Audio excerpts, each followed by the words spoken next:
sunny, very warm, still humid.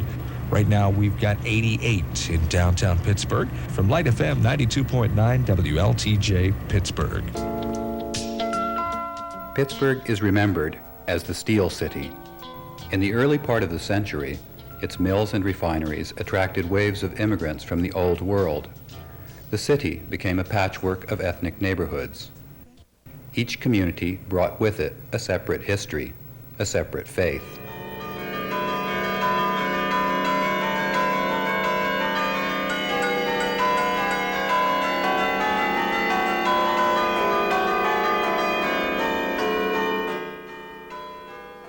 Over the last 20 years, as Pittsburgh's economy shifted from heavy industry to high technology, new communities settled in the area. Among them were many Americans of Asian descent. In 1976, just east of the city, Pittsburgh's Indian community established an authentic Hindu temple. When I first started coming up, it was on my summer break from art school, so I was totally impressed watching the craftsmen working on all the sculpturing. There were several of the craftsmen here from India at the time. Everything that came in, I wanted to look at.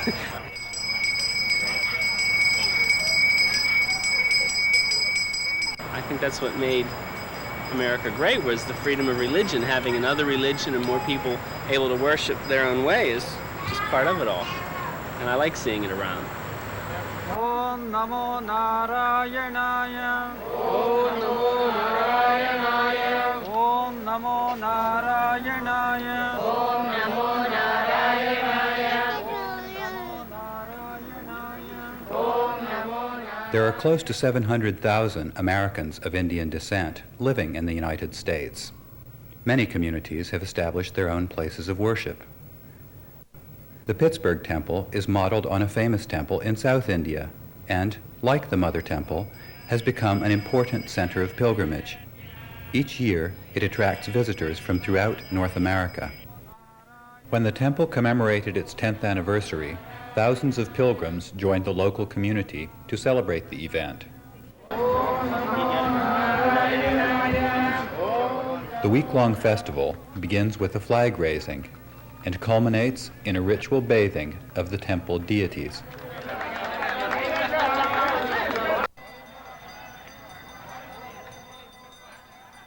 When I came to this country, this continent, 21 years ago, we never thought that we would have a need to get involved in functions like this, or even to have a temple like the one we have in Pittsburgh now. We were all young, just out of college, and I think most of people of my type came to this country with academic aspirations. And we were trained in Hindu religion through exposure.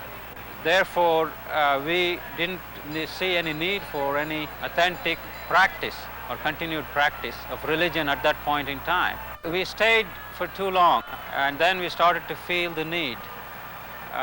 Age, families. We all have families now, and the need for cultural centers, religious centers, and functions like what we are going through now are becoming important. The needs are changed. Our aspirations, our responsibilities have changed.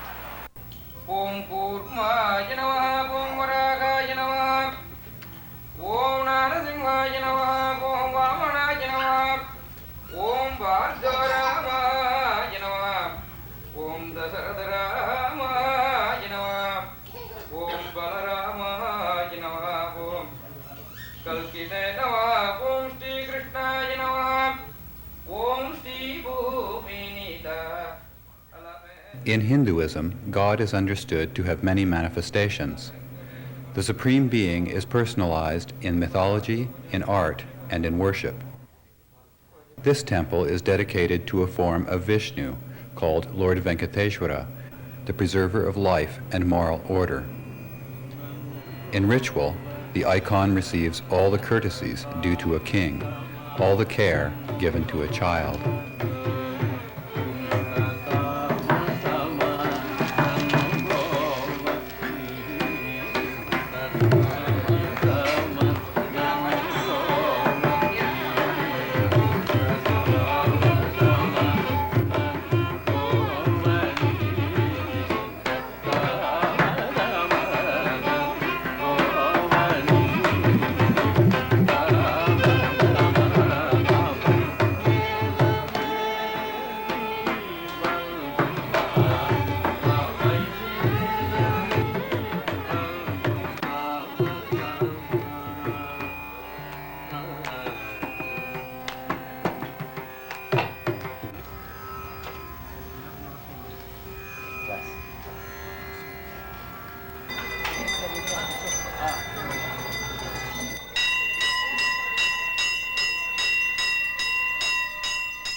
At the close of the service, worshipers receive blessings from the fire which has been offered to God.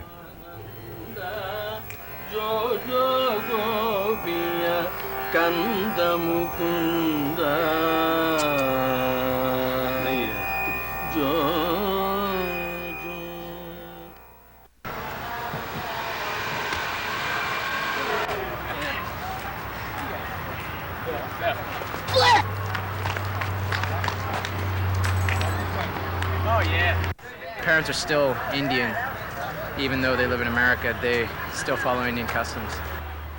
If they hadn't come over here, I wouldn't have known what it would have been like to be an Indian American per se. You know, I would have been stuck in India, going to school every day and playing cricket. And since I came over here, I've learned a lot more about being American, and I've sort of become both an Indian and American. Look at each other. You have to look like you're I'm sleeping.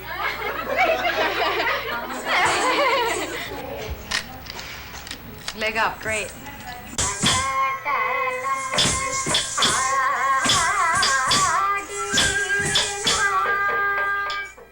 The impetus for the temple came from a group of parents who organized Indian dance classes in a store basement. Before long, one area of the rental space had been converted into a makeshift prayer room. Now the temple auditorium houses weekly dance classes, as well as periodic concerts, films, and lectures. For teenagers, a youth group has been organized.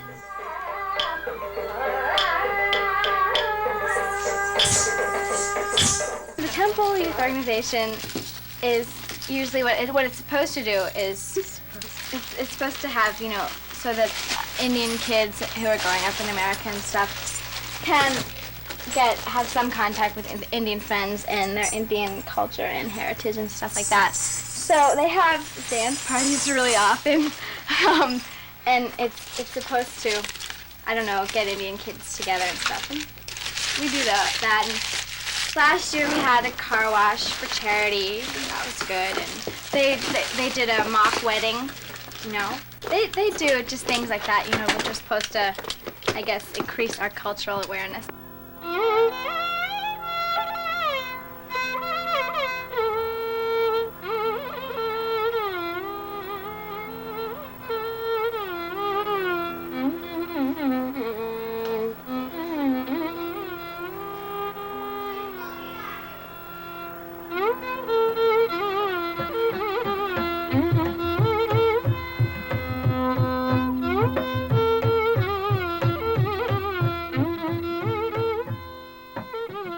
The main event of the 10th Anniversary Festival is a week-long ritual which is performed in a temporary enclosure outside the temple. The ritual space is organized according to texts from the Hindu Middle Ages. Temple priests, volunteers from the community, and local contractors are all involved in the preparations. I think I'm doing something wrong here. You guys squeeze it through any way you want. See the corners you have to fill up. The ritual reenacts the creation of the universe. Beginning with the perfect square, or mandala, its every detail gives shape to the world represented by the raw space of the enclosure. Because of its scale, the ritual is performed only rarely in India and has never before been performed in the West. Here, its purpose is to demonstrate the authenticity of the temple, to bless the community of worshippers, and to reconsecrate the temple icons.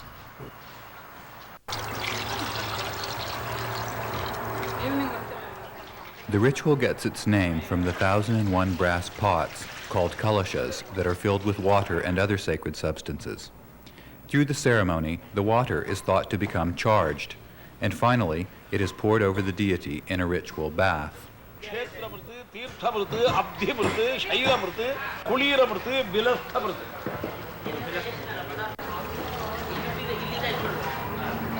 kalasha has a unique item in it.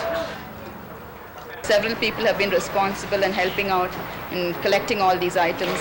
There's a tremendous amount of tiny items, very unique in nature.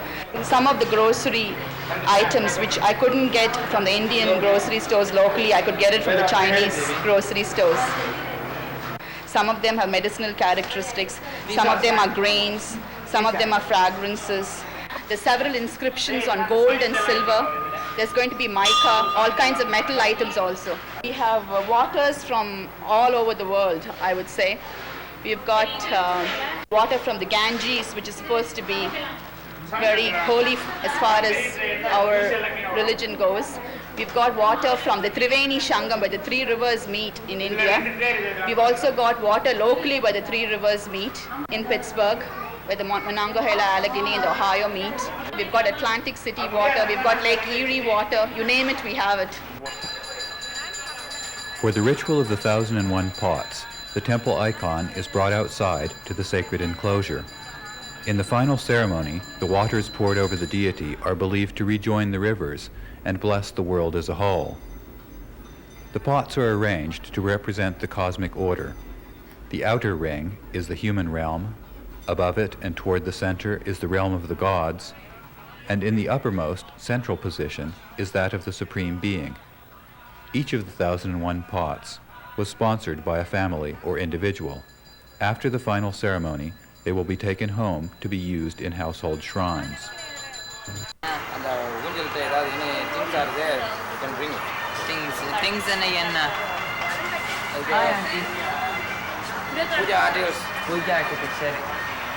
They wouldn't let me in with pants and alligator shirts on, so I had to find a dhoti and nangavasam to wear.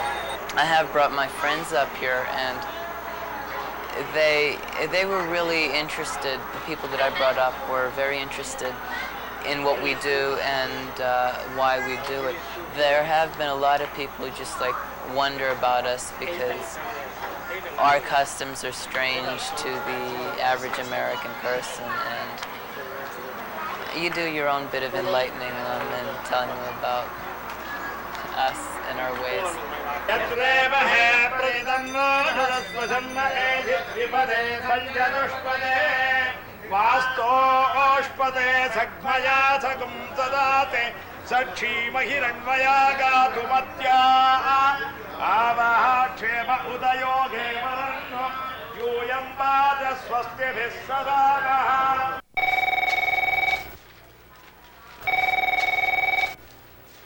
Good afternoon, SV Temple. Could you spell that for me, please? I'll tell you, it's filling up pretty fast. I can give you some names of some places that you can call. Now, when they come this way, we're going to follow this route, okay? There will be 4 or 5 priests standing here. Distribute the kalasa to them and get out. So the sponsor's route is always like this? That's right.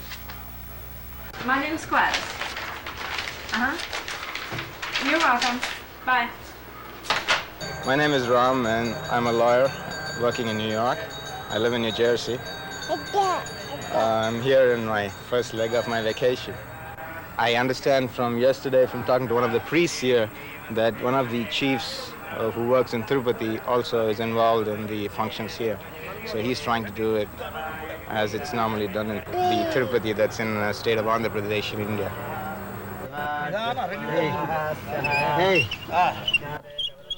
The water and various elements in the 1001 pots represent the physical substances of creation. Fire is required to make them active. Its preparation begins in the ancient manner.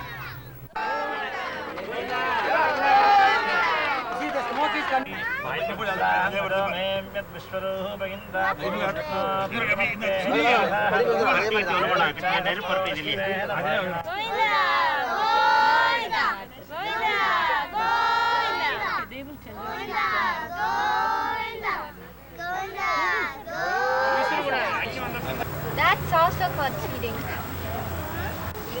But still. What did they do when they didn't have matches and magnifying glasses?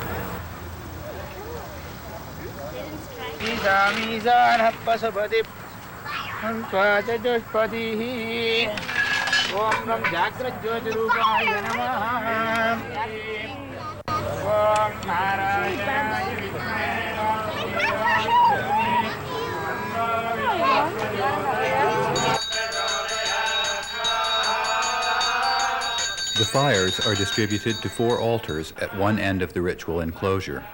They will be kept burning continuously for 4 days to invest the water in the pots with life in preparation for the bathing of the deity at the climax of the festival.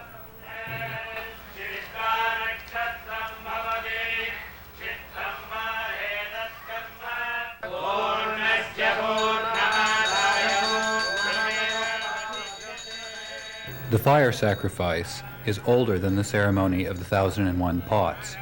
It dates from the Vedic scriptures, written down in the millennium before Christ. The sacrifice involves the offering of clarified butter to the fire and the recitation of Sanskrit mantras, direct invocations of the deity.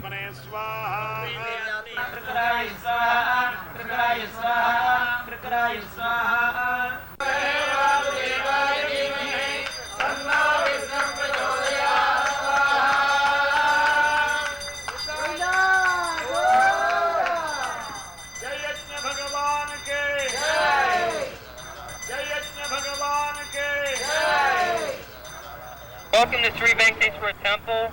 When you disembark from the bus, please take your shoes off and place them on the shelves next to the railing, and follow the blue turf to the reception area. Almost 5,000 people arrived for the final ceremony, which fell on Labor Day weekend. Parking was arranged at local shopping centers. Food was provided by the temple kitchen. This one is tamarind rice, and another one is a curd rice. Oh, that's what it is. Yogurt rice. Yogurt rice.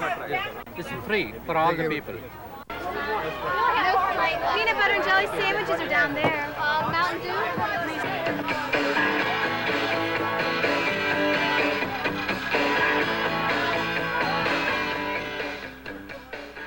The temple youth organization raised money by providing something other than traditional cuisine.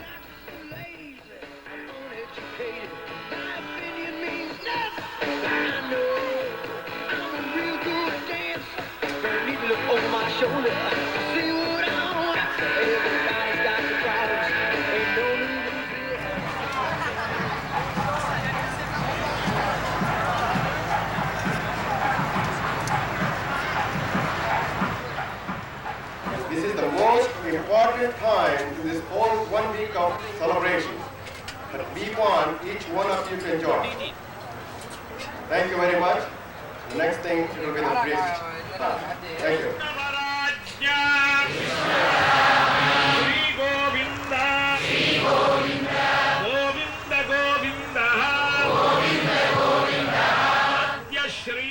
A statement by worshippers, called a sankalpa, pinpoints the time, the place, and the purpose of the ritual.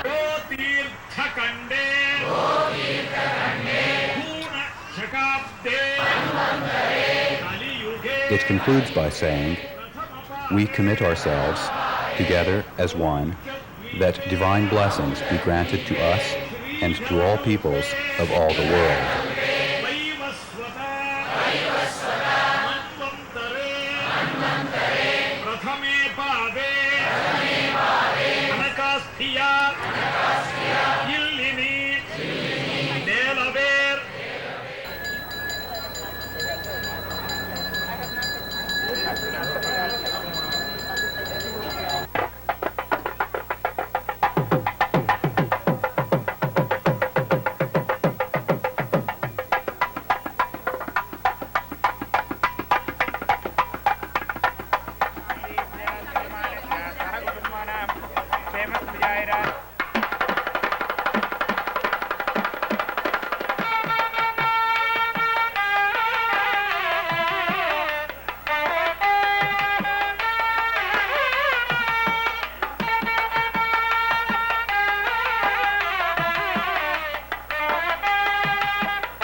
ஸ்ரீராமச்சந்திரனுக்கு ஜெயமங்கலமும் நல்ல சுபமங்கலமும்.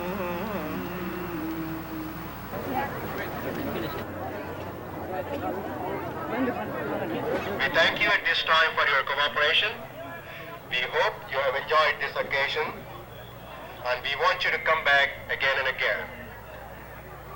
Last of all, we want you good and healthy and prosperous.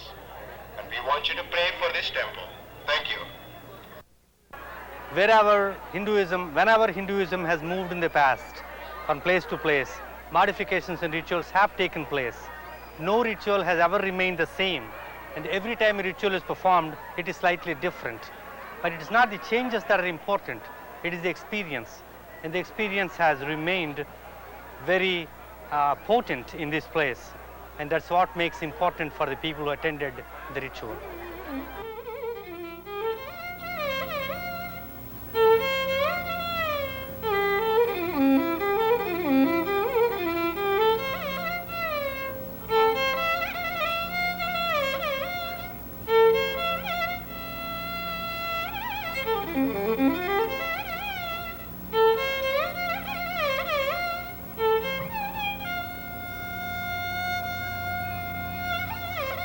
Mm-hmm.